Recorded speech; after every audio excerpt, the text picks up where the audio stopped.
다들 어서 오십시오. Welcome, my brother. 올해도 이제 슬슬 이제 또 시동 걸어야지. 다들 여러분들 새해 목표. 저 새해 목표는 다이어트. 저희 2025년 목표 한번 적어보자. 일단 다이어트 80kg까지. 지금 90kg거든요. 자, 그 다음에 올해 목표 중에 한 개가 차이나는 뉴스 요 콘텐츠를 한 달에 10개, 한 달에 최소 10개씩은 찍어 올리자. 요거 목표. 시간이 너무 빨리 가. 아니 시간이 왜 이렇게 빨리 가? 난 내년이면 40이에요 Fuck! 난 마음은 아직 20대인데 나의 신체 기능도 20대인데. 야, 세월이 너무 빨리 간다.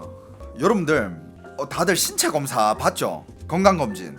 근데 요즘 건강검진 받으면 막 이렇게 책으로 여러가지 내 건강에 관련돼 가지고 막 이렇게 여러가지 뭐 이렇게 상태도 적어주고 요즘 엄청 잘 돼 있잖아요. 보니까 그중에 뭐 이렇게 기대 수명 이런 게 적혀 있더라고. 나는 기대 수명이 84세인가 이렇게 찍혔어. 기대 수명 84세. 근데 나 그거 보고 생각보다 짧네. 다들 얼마 찍혀? 난 한 500살 살고 싶은데 84가 뭐야 보자. 이런 느낌 들더라고. 지금 나이 물론 살이 좀 찐 거지만 나의 지금 이 운동량과 건강 관리와 이런 거 여러 가지 따져보면 기대 수명 한 200살은 나와야 되는데. 살 때문에 그런가? 맞아. 살찌면 무조건 비건강으로 나와. 그러니까 나이 들수록 살이 찌잖아요. 무조건 비건강으로 나와요. 맞아, 그건 맞아. 진짜 지방이 그냥 적이야. 나이 들면 나이 들수록 지방은 그냥 적이에요. 무조건 근육량이 많아야 되고, 지방이 많다? 그럼 근육량이 더 많아야 돼. 되게 중요합니다. 개인적으로 건강 비중 중 가장 큰 비중은 유전인 것 같음. 아무리 몸 관리해도 병 걸리시는 분들 보면 그것도 있지. 우리 집안 다 건강하고 장수하셨어. 우리 집안 장수 집안이에요. 유전으로 봤을 때는 뭐 우리 집안은 아무 문제 없어. 100세 가겠냐고? 나 500살 살 거라니까. 나 안 죽을 거예요. 전 영생을 원해요. 전 이제 나이가 이제 50이 넘어가잖아요. 저의 메인 컨텐츠는 불로장생입니다. 불로장생으로 컨텐츠 변경할 거예요. 그리고 컨텐츠가 200살까지 살기 이런 걸. 근데 100세 느낌 되면 다들 뇌가 망가져서 살아도 산 느낌이 안 든다고? 뇌 바꿔야지. 그러면 뇌 젊게 만들어야지. 아니면 안에 기계를 넣든가. 마이클 싱클레어 박사 책 읽어보시길. 책 제목이 뭡니까? 지금 검색해보자. 뭐 장소에 관련한 거예요? 좋은 책 있으면 추천해줘요. 책 이름이 뭐예요? 마이클 싱클레어 맞아? 안 나오는데? 노화의 종말을 검색하라고요? 저자가 데이비드 싱클레어인데? 건강 수명이 연장이 된다면 약을 드시겠습니까? 이 책 한번 읽어봐야지. 이 책 한번 사서 읽어봐야 되겠다. 노화의 종말. 이거 옛날 책이죠. 중고 서점 가서 사야지. 지금 약으로 수명 연장하는 사람 많은데 그건 말 그대로 죽을 때가 됐지만 약으로 연명하는 사람들을 얘기하는 거 아니야? 살아있는 거랑 연명하는 건 난 그거 다르다고 봐. 침대에 80세에 누워가지고 90세까지 사는 거 난 그거 사는 게 아니라고 봐. 그건 그냥 연명이지. 저 영양제는 잘 챙겨 먹고 있습니다. 뭐 오메가3, 비타민C, 비타민 D, 뭐 비타민 B군, 유산균, 마그네슘, 홍삼까지 요런 거 챙겨 먹고 있어요. 조금 더 보태면 완벽하다고요? 여기서 뭘 더 보태? 여기서 좀 너무 더 보태면 그건 오버 아닐까? 싱클레어 교수가 매일 먹는 음식 아보카도부터 개 짜증나네. 올리브 오일은 뭐 그래. 아기 양배추, 큰 양배추 먹으면 되고. 랑멜론은 뭐야? 블루베리 오케이. 견과류는 나도 억지로 챙겨 먹는 거고. 그냥 맛있는 거 먹고 1년 일찍 죽을래? 샤인스님 맛있는 거 먹잖아요. 1년 일찍 죽는 게 아니야. 한 20년 일찍 죽어. 그리고 여러분들 다들 뭐 몸에 좋은 거 먹고 몸에 뭐 얼마나 건강한 걸 더 먹고, 근데 솔직히 오래 살려면 뭘 먹느냐가 중요한 게 아니에요. 몸에 안 좋은 걸 얼마나 덜 먹느냐가 그게 훨씬 중요하대. 그러니까 사람들은 맨날 야 이거 먹으면 건강해져? 야 이거 먹으면 다이어트 돼? 야 이거 먹으면 장수해? 야 이거 먹으면 눈 좋아져? 이거 먹으면 뭐 좋아져? 이거 뭘 안 먹어야 몸이 더 좋아져요. 사실 영노화의 핵심은 일주일에 1일 단식하는 겁니다. 전 일주일에 1일이 뭐야? 난 2일도 해요. 근데 난 일주일에 하지 않고 한 달에 한 번? 2일 단식이 최고라던데. 3일 단식. 그 3일 단식이 그 오토파지 기능의 그 최고 효과를 끌어낼 수 있는 최고의 시간이라. 72시간. 패스트푸드 달고 사는 월마트 회장이 말했다. 나에게 이렇게 먹다가 죽는다라고 말했던 의사들이 전부 먼저 죽었다라고. 그것도 인정. 야 워렌 버핏 봐. 맨날 햄버거만 처먹어. 근데 그렇게 오래 살고 있는 거 그거 은근히 질투난다. 워렌 버핏 돈도 많이 가졌지 부자에다가 근데 햄버거밖에 안 처먹어. 돈을 안 쓴다는 거잖아. 구두쇠야. 투자밖에 안 해. 그러면 또 모든 건 또 유전자의 힘인가 싶기도 하고. 워렌 버핏 몇 살이에요? 100세 아니야? 야 100인 치고 너무 오래 사는데? 94세예요. 매일 콜라 맥도날드 먹는 워렌 버핏의 주치의들이 먼저 죽었다고요? 그러니까 또 그런 거 보면 또 부질없는 것 같기도 하고. 100인 오래 안 사냐고요? 평균 수명으로 따지면 아시아인이 수명이 제일 길어요. 그 다음이 100인일걸? 이건희는 좋은 거 못 먹어서 72살밖에 못 살았나? 이건희는 운동을 안 했어 내가 봤을 때. 그렇게 따지면 야 워렌 버핏도 운동 안 하잖아. 맞아. 그리고 담배의 문제도 있긴 하지만 물론 담배가 안 좋지만 젊을 때부터 담배 피던 할머니나 할아버지인가 100세 이상 담배 피면서 사는 그런 할머니 할아버지들도 많아. 맞다. 맞아. 나도 그 기사 봤어요. 30년 동안 라면만 먹은 할아버지 93세 할아버지는 장작 패시던데 농심에서 라면 돌아가실 때까지 무한 제공. 나 그거 봤어. 그 기사 봤어요. 30년간 바카스 18만 병 먹은 90살 할머니도 있어. 잠깐만 그게 말이 돼? 하루에 한 병을 먹었을 때 1년에 365병 10년이야 3650병 100년이야 36,500병인데 어떻게 18만 병을 마셔? 야 18만 명은 그럼 100년 동안 하루에 5병씩 때려야 돼. 야 100년 동안 하루에 바카스를 5병씩 때려야 18만 명 될까 말까야. 76살 인생 동안 식용유를 6만 리터 드신 할아버지도 병원에서 건강에 문제 없다 함. 아직도 식용유에 반말. 야 그거 어떻게 먹냐. 30년 라면 먹은 할아버지 91살 맥도날드 콜라 마신 워렌 버핏 94살 라면과 맥도날드 콜라 3콤보 그러면 지금 90세. 야 진짜 그렇게 따지고 보면 건강한 음식이나 좋은 음식 영양제 이런 것도 어떻게 보면 또 부질없는 것 같기도 하고. 맨날 보양식 먹고 운동하는 선수들 중에 50년도 못 사는 선수가 허다하다고요? 또 그건 운동 과다인가? 올해는 내년이면 또 여기 전세 계약 끝나거든. 야 근데 내년이 가기 전에는 나도 나이가 40인데 자가 한 채는 마련해야 되지 않을까요 여러분들? 나 아직 자가가 없네. 나이가 40인데 나이 40에 자가 없으면 장가 못 가는 거 아닙니까? 근데 난 진짜 자가는 있었으면 좋겠다. 서울에 자가 가지고 있는 40대가 몇 명이나 있겠냐고요? 졸라 많아요. 물론 그 사람들은 부부가 많지. 한 가구가 많고. 근데 30대, 40대 자가 가지고 있는 사람들 졸라 많아요. 물론 이런 건 있지. 나는 솔로니까 내 혼자 살라고 하니까 힘든 거고. 결혼한 사람들은 신혼부부 특공 이런 것도 있고 여러 가지 혜택이 있으니까 부부가 집 사기에는 그렇게 빡세진 않아. 자가 가진 애들 졸라 많아요. 여러분들. 영등포 재정비 촉진 지구 추천드린다고요? 지금 영등포 하면 거기 지금 제일 핫한 게 그거잖아. 브라이튼 여의도 거기 핫하대.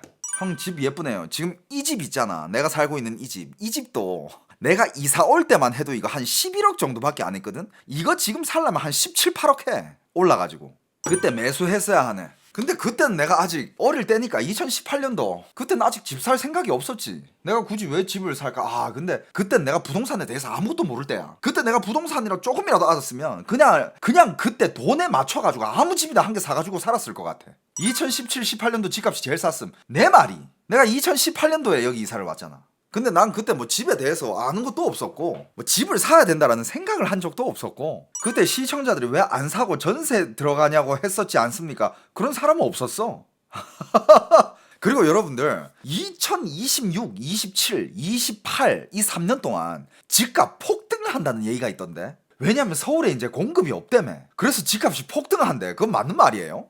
괜히 사람들 불안하게 만들어. 2026, 27, 28 본격적으로 서울에 아파트 공급이 끊긴대. 집값이 폭등할 거래. 어떻게 되는 거야? 폭등 안 할 것 같은데 떨어질 것 같은데 사람이 없는데 아니죠. 사람은 서울로 모이잖아. 사줄 사람이 없다고요? 계속 사. 여러분들 요즘 그 저도 뭐 이제 집을 살려고 하니까 관심 많이 가져가지고 여러분들 그 원베일리 있잖아. 강남에 원베일리 그 무슨 원베일리라는 요즘 제일 핫한 아파트 거기도 다 매진이잖아. 뭐 누가 안 사요? 다 사. 그리고 피 붙은 것도 지금 다 사고 난리고 여의도에 그 브라이튼 여의도 거기 아파트도 거기는 이제 그 뭐라 하지? 좀 이제 좀 비싼 아파트, 좋은 아파트 그런 컨셉으로 내놨어. 454세대인가? 그거는 후분양이었어 심지어. 다 팔렸어 지금. 아파트 한 채 40억, 50억이야. 그게 다 팔렸어요 여러분들. 아, 누가 그렇게 사는 거야 도대체? 어? 야 진짜 나도 그냥 지금 이렇게 상황을 보면 집값이 떨어질 것 같잖아? 근데 막상 거래가 너무 잘 돼. 아이씨. 집값은 너무 비싸졌고 지금 뭐 분양가도 비싸졌고 사줄 사람이 없다라고 얘기를 하지만 다 사가. 아이씨. 그게 더 웃겨. 아 그래? 사줄 사람이 없어? 그럼 저건 마이너스 피 뜨겠지? 그런데 뭐야? 플러스 떴어. 다 사갔어 이미. 그러니까 지금은 전체 집값을 따지면 안 되고 그냥 진짜 말 그대로 서울 집값은 따로 놀아. 서울 집값 따로 놀고 경기도 집값 따로 놀고 그 다음에 지방이야. 이렇게 세분화되어 있어. 그 중에서 서울 집값은 오르기만 하고 있다 이거야. 2호선 그 안쪽으로는. 야, 진짜 한국에 부자들이 그렇게 많아? 아니 어떻게 막 몇십억짜리 막 4, 50억 하는짜리 집들을 그렇게 그냥 확확 사버리지? 그러다가 벼락거지 된다고? 아니야 그 사람들 잘 살아. 다들 너무 잘 살던데. 내가 제일 못 살아 내 주위에. 뭐 다들 힘들다 하는데 여러분들 난 공항을 많이 가잖아. 공항 가면 아니 도대체 누가 힘든 거야 도대체. 힘든 사람이 없어. 이 서울 시내 쓱 다녀보잖아요. 다들 뭐 비싼 레스토랑에서 비싼 음식 비싼 술에 비싼 외제차 몰고 다니지. 뭐 사람들 뭐 블링블링한 거 막 메고 다니지. 못 사는 사람이 없어. 유재석도 200짜리 그거는 유재석이고. 근데 그거 말고 지금 그런 사람 얘기하는 게 아니라 그냥 뭐 일반인들 있잖아. 내가 이제 뭐 부동산 뭐 이쪽 아는 사람이 있어가지고 요 며칠 만나가지고 수다를 떨었는데 요즘 뭐 다들 뭐 집값 떨어진다 하고 분양가도 비싸가지고 받쳐줄 사람이 없다 사줄 사람이 없다 이러는데 왜 집값이 안 떨어지냐라고 하니까 그 사람이 하는 말은 일단 옛날에 집을 비싸게 산 사람들은 그 집을 절대 그 사람들이 샀던 가격보다 싸게 내놓을 생각은 없을 거다라고. 뭐 급하지 않은 이상은. 물론 뭐 영끌한 사람들은 뭐 이제 집을 많이 내놓겠지만 근데 영끌한 사람들은 보통 다 이제 서울 외곽으로 영끌을 많이 했다 이거야. 어차피 그 사람들은 영끌해도 서울 시내의 아파트를 살 능력이 안 돼가지고 보통 영끌한 사람들은 서울 외곽 쪽으로 영끌을 했고 서울 시내에 집 산 사람들은 아무리 무슨 뭐 집값이 떨어진다 뭐 이제 거래가 안 된다라고 언론에서 지랄을 해봤자 그 사람들은 자기가 산 집값보다 싸게 내놓을 생각이 1도 없고 그냥 계속 가지고 있을 사람들이고 그 다음에 이제 지금 지어지고 있는 그런 하이엔드 아파트들 그냥 평당 1억 이상이야. 40평 50평대 뭐 이런 것들 그냥 4, 50억 높이 지어진 거 60억 이런 것들도 바로바로 팔리잖아. 그런 건 왜 팔리냐 물어보니까 일단 사는 사람들 벼락부자들 그중에 주식 코인 하는 사람들 많고 그 다음에 어디 회사 대표들 많고 그 다음에 전문직들 많고 그 다음에 연예인 좀 끼어있고 그 다음에 외국 부자가 한국으로 투자하는 경우도 있대. 요 사람들이 사고 나면 그 집은 없어진대. 그러니까 그렇게 사대면 서울 집값은 안 빠져. 그렇게 버티고 그렇게 사대고 서울 집값은 빠질 일이 없어 보여. 근데 이제 2025, 26, 27, 28까지 이제 또 서울에 아파트 공급이 없어진다 그러잖아. 그럼 그때부터는 이제 폭등이 온다는 거야. 그 친구는. 나는 긴가민가 하지. 그 친구 얘기를 들으면서. 여러분들은 어떻게 생각해? 서울은 외국인들 입장에서는 싼 편이라고 서울 집값이. 옛날엔 그랬는데 지금은 또 안 그래. 지금은 또 아니라니까. 미래의 서울공화국이 될 것 같은데 여러분들 지금은 지방 소멸이 말 그대로 지방 소멸이 이루어지고 있잖아. 젊은 친구들은 다 서울에 와서 일하려고 하고 그러면 지방에는 점점 인구가 줄어들 거야. 젊은 친구들만 올라오나? 나이 든 사람들도 나중엔 다 따라 올라오게 돼. 병원, 인프라 이런 것도 써야 되거든. 그러니까 인구는 무조건 서울 집중화로 이루어질 거란 말이야. 서울 집중화되고 경기도에 살고 능력 되면 무조건 인서울로 들어가고 그러면 진짜 올해 아니면 내년까지라도 있는 거 없는 거 다 보태가지고 내 선에서 내가 살 수 있는 집이라도 한 개 더 마련해야 될 것 같다. 이러다 진짜 아무것도 못 사겠다 진짜. 뭐 내 집을 가질 수가 없겠다 이러다가 가만히 있다가는. 서울 집이면 그러니까 여러분들 2017년 18년도 그때 집값이 지금 뒤돌아보면 그때가 제일 쌌잖아요. 그리고 2019년 20년 21년 요때 확 올랐어 집값이. 문재인 정권 때 그때 확 올랐잖아. 근데 여러분들 지금 뒤돌아보면 2017년 18년이 제일 쌌지만 여러분들 2017년 18년에 그때는 내가 집을 산다고 했을 때 말리는 추세였다니까. 지금은 너무 비싸지. 지금은 사는 거 아니지. 그때 그랬다니까. 2017년 18년 때 내가 전세 살려고 할 때 그때 내가 주위에 부동산들한테 물어봤어요. 사는 건 어떻게 생각하세요? 아유 지금 서울 집값 너무 비싸죠. 사는 건 아니고 그냥 전세 사세요. 이런 얘기를 많이 들었다니까. 실거주면 사는 게 맞는 거라고. 뭐 거품이 얼마 있든 간에 서울이라고 다 오르는 게 아님? 그러니까 서울도 약간 외곽 서울이 있잖아요. 저는 집값을 얘기할 때 오르는 서울 집값은 전 2호선을 기준으로 하거든요. 2호선 붙어 있는 것부터 2호선 안쪽 2호선 바깥쪽에 붙어 있는 곳까지 거기는 떨어지는 곳이 없어요. 저는 어차피 실거주야. 난 내가 살아야 돼. 2호선 안쪽은 떨어지는 곳 없다니까? 어디가 떨어지는데? 어디가 떨어지는데요? 안 떨어져. 떨어지진 않아도 오른다는 보장도 없다고요? 나는 솔직히 그냥 뭐 물론 투자자들 입장에서는 그렇겠지만 나는 솔직히 나는 실거주 목적이라 가지고 나는 오르는 거 바라지도 않아. 안 떨어지기만 하면 돼. 어차피 10년 20년 뒤 물가가 올라가면 집값은 어차피 오르게 돼 있거든. 10년 20년 이렇게 보면 난 그 집에서 살 거니까 상관없어. 단기간에 안 올라도 난 상관없어. 난 진짜 내가 살기 위해서 그냥 내 집이 있어야 내 마음이 좀 편할 것 같아. 계속 집값 오르고 있고 난 내 거 아무것도 없지. 집값이 오르다는 건 내가 그만큼 가난해지고 있다는 거잖아. IMF 커밍순이라고요? 커밍순이 아니라 지금 IMF보다 더 심각할 때라니까. 환율 못 봤어요? 지금 이미 꽤 심각해요. 지금 이미. 우리 베트남 직원 100만원 보내던 거 130 보내. 맞아. 여러분들 내가 요번에 베트남에 있을 때 여러분들 12월 1일에 내가 갔잖아. 12월 1일 때 환율이랑 12월 끝나갈 때 12월 말 때 환율이랑 달랐어. 돈 쓸 때 달랐다니까. 와, 그 한 달 사이에 내 돈이 가치가 없어진 거야. 한 달 사이에 그렇게 된 거라니까. 그러면 여러분들 저는 해외를 자주 나가는 사람 입장이잖아요. 지금 한국 돈이 너무 휴지 조각이 돼가지고 한국에서 외국으로 나가기가 부담스러워진다니까. 옛날엔 내가 옛날에 요 나라 갈 때 나 비행기표 80이면 갔는데 근데 지금은 100을 내야 되는 거야. 나 옛날에 저 나라 갈 때 월 숙소비 200이면 됐는데 지금 나는 220, 240까지 내야 돼. 그 정도로 한국 환율로 떨어지고 물가도 올라간 거야. 물가가 올라가면 환율이라 버텨줘야 이게 같이 올라가는 건데 전 세계 물가는 올라가는데 한국 돈은 값어치가 떨어져. 그러면 물가 10% 올라가고 환율 10% 떨어지면 이건 진짜 나한테는 20% 30% 부담이 오는 거야. 뭔 말인지 알아요? 근데 여러분들 웃긴 게 뭔지 알아? 공항을 가. 한국 사람들 너무 많고 골프백들 막 저기 돌아가는데 짐 옮기는데 그 골프백들 다 골프백이야. 한국 사람들 너무 많고 막 트렁크 싣고 막 다들 화려해. 다 한국 사람이야. 해외 여행 겁나 가 골프 치러. 그러니까 여러분들 지금 내가 맨날 중국 이렇게 관련돼 가지고 뉴스를 하잖아요. 중국은 옛날부터 빈부격차가 심했지만 근데 지금 한국 빈부격차 장난 아니에요. 그러니까 여러분들 이미 부자의 계열에 들어가 있는 사람들, 이미 부자의 학렬에 들어가 있는 사람들, 그게 부자들 입장에서도 그 기준은 한 100억 정도 된대. 그러니까 100억 이상으로 자기가 자산을 가지고 있으면 그 사람은 진짜 그 사람이 미친 짓만 하지 않는 이상 망하기는 어렵대. 100억 이상 가지고 있으면 그 자산을 굴려서라도 원금 손실 없이 그리고 자산 가치가 올라가면서 생활비도 조금씩 벌면서 이렇게 잘 살 수 있는 그 구조래. 100억 이상 올라가면. 근데 그 사람들은 계속 뭔가 사회에 이슈가 터지든 그 사람들은 계속 올라가는 거야. 그 사람들은 100억이 계속 120억 되고 130억 되고 150억 되고 계속 올라가. 그런데 이 부자가 아닌 사람들, 서민들은 그냥 그 부자에는 점점 멀어지는 거야. 그냥 그 부자들만 계속 위로 올라가고 서민들은 그냥 죽어나는 거야.